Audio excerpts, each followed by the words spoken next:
All right. You guys ready for this? It is a striker build. And it's not just any striker build. This is the striker build for all of you that want the attack speed from strikers, but hate playing strikers, like this guy right here.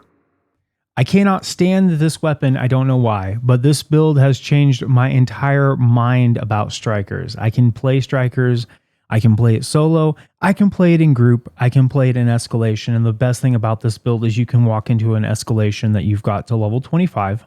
Maybe not ones that you don't have to level 25, but you can walk into a 10 to 13 escalation at level 1, and you can clear that escalation out like it was nothing.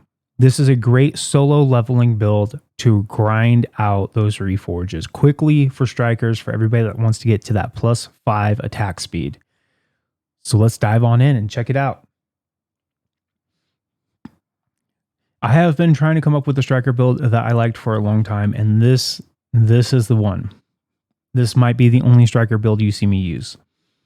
So let's go over the equipment real quick. We're going with Malkyrions. These are, of course, going to be bonded to Savits. We're going with Revenant. Wait, what? Yeah, we're going with Revenant for this build. Don't judge.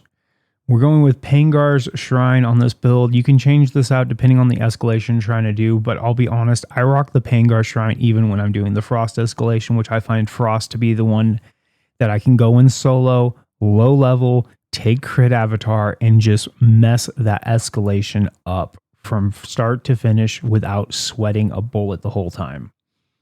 We're going again with the Thunderdeep helmet. Nashor's Cloak. Wait, what? Yes, Nashor's Cloak. We're going with Nashor's Cloak for this build. It works. It works. Don't worry, it works. Malkyrion's Grasp coming in again. I really like these gloves for the just right there, just 6 Predator right on one item. And then Thorax's Guile for +6 Cunning, because we're just dropping Cunning straight into that one as well.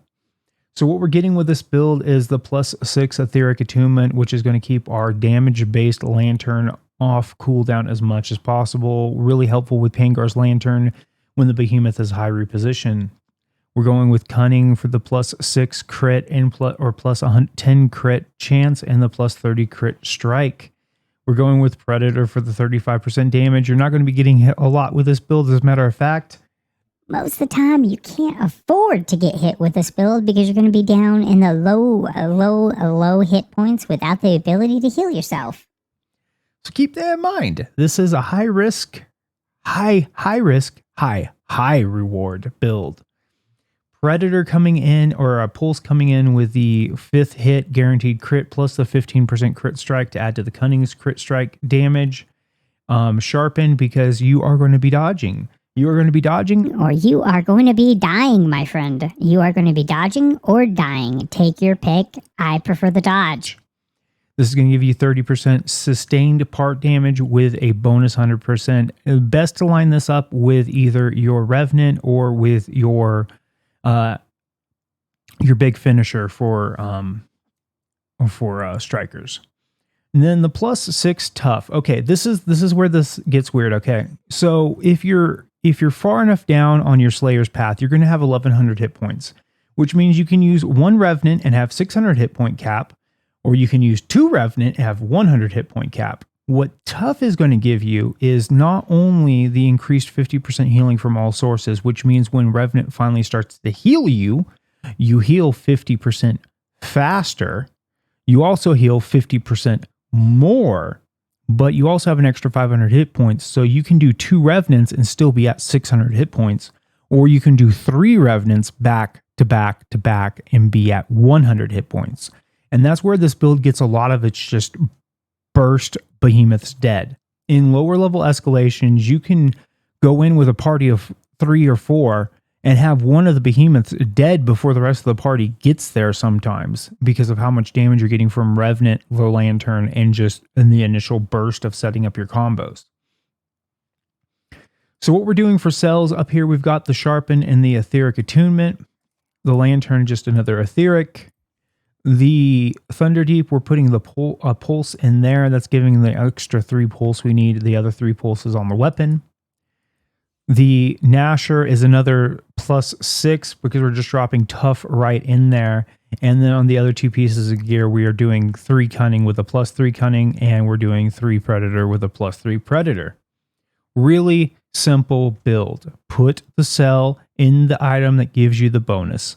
That's all. That's all you got to do. The only exception with is putting the pulse over here, putting the etheric in the lantern, and then up here we're putting a sharpened and etheric attunement because we don't have another brutality cell and we don't have another lantern cell. So that's that. For the bonuses, we're going to use Titan's Crash. This seems to be the best damage output.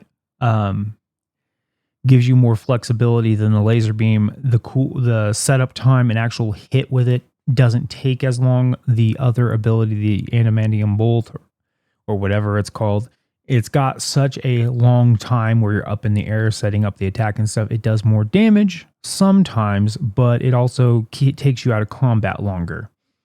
For the bracers, we're going with Echo Bracers. With all the crit we have on here, you've got a higher chance of getting a crit on the Karma Breaker, increasing that damage over time from Karma Breaker.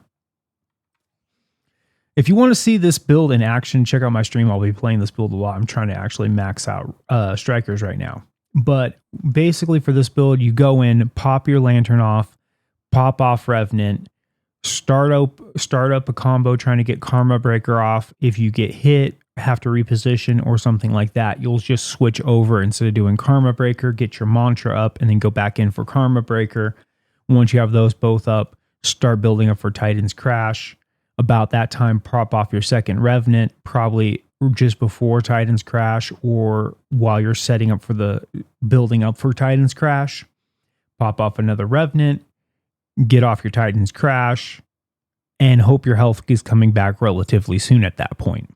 If you get greedy, the behemoth's at a quarter, you just healed up from Revenant, start popping off your Revenants and just burn that last quarter quickly. It's dicey, especially if you get to the third Revenant and they're still not dead when they hit the quarter, but it's got a pretty good success rate on that.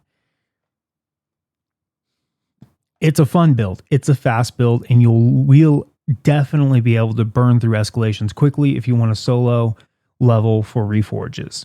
Let me know what you guys think about this build in the comment section down below. If you guys got questions, leave those down there too. If you guys want to see this build in action, of course, I'll be streaming this build later on today. This is, I'm going to be playing this build a lot for a little while because I want to get that extra attack speed for my axe, the extra attack speed for my repeater, the extra attack speed for my sword, that extra attack speed for everything. I love the extra attack speed, and I've been dying to find some way that I enjoyed playing Striker, and this is absolutely my favorite way to play Striker right now. If you guys have more suggestions for builds you want me to check out, min-max them a little bit, or if you guys have a variation of this build you'd like to check out, or another Striker build you think I'd like even more than this, leave those down in the comment section down below, and I will see you guys in the next one. Happy hunting.